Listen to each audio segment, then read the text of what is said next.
Hello সবাইকে, আজও চলে এসেছি একটা আলপনার ভিডিও নিয়ে। তবে আলপনার সঙ্গে সঙ্গে আজকে একটা ব্লগ শেয়ার করব। তো এখানে আমি 10 টাকার খড়িমাটি কিনে কিছুটা রেখেছি, পুরোপুরিটা ভেজাইনি। তো কিছুটা রেখে দিয়ে তারপরে ভিজিয়ে গুলে নিয়েছি আর কি। তারপরে কিন্তু আমি এখানে আলপনা করতে শুরু করে দিয়েছি। প্রথমে মায়ের সামনে যেখানে আর কি ঘট বসানো হবে সেইখানটাই আলপনা করে নিয়েছি। আর এটা হচ্ছে মায়ের পুজোর আলপনা।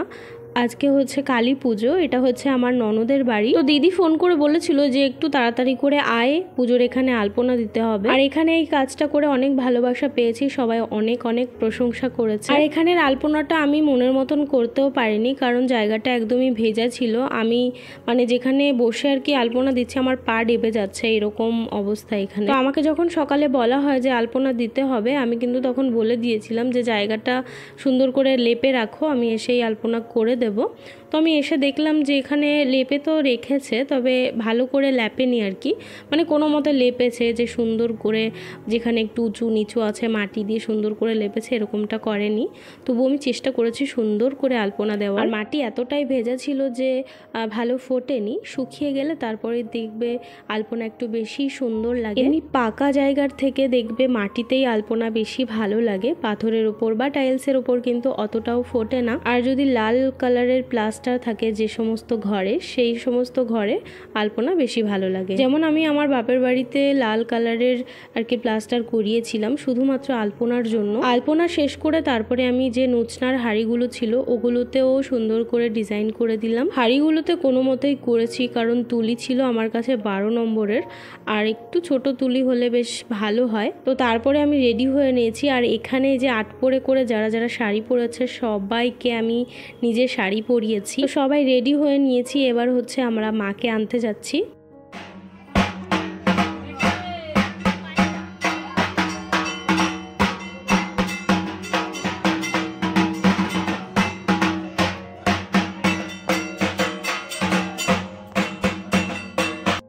তো তোমরা যাকে নাচতে দেখলে আর কি, ওটা হচ্ছে আমার জেঠি শাশুড়ি। খুবই একজন ভালো মানুষ, খুব ওনার কিন্তু মাজা ভাঙা, মাজায় খুবই ব্যথা নিয়ে উনি কাজকর্ম সবই করে।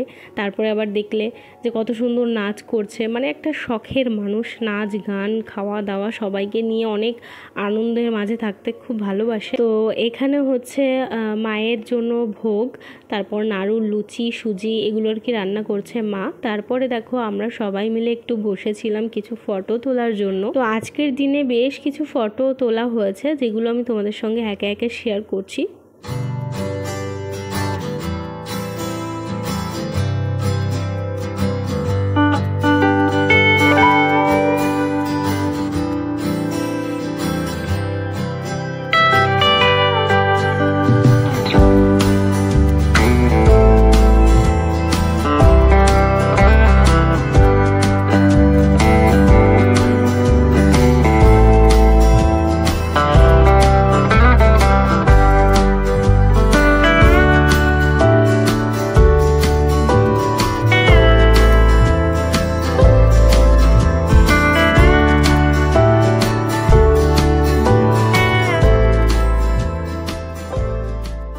তো বেশ কিছু ফটো আজকে তোলা হয়েছে। কেমন হয়েছে ফটোগুলো আর কেমন লাগলো তোমাদের অবশ্যই কমেন্টে জানিও। আর এই যে হচ্ছে দাদাবাবু, খুবই ভালো একজন মানুষ। সব সময় মানে উনি কখনোই সিরিয়াসভাবে কথা বলে না, সব সময় মানে খুব একটা মজার মানুষ বলতে পারো।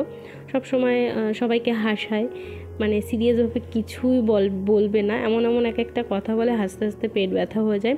যাই হোক, খুব ভালো একজন মানুষ আমার ননদ জামাই। আর এদিকে রয়েছে দাদা আর দিদি, মানে আমার পিসি শাশুড়ির ছেলে এবং বৌমা। তো আজকের এই খাওয়া দাওয়া দিয়েই আজকের ব্লগটা শেষ করছি। আশা করছি বেশ ভালো লেগেছে। ভালো লাগলে অবশ্যই like, comment, share and subscribe my channel.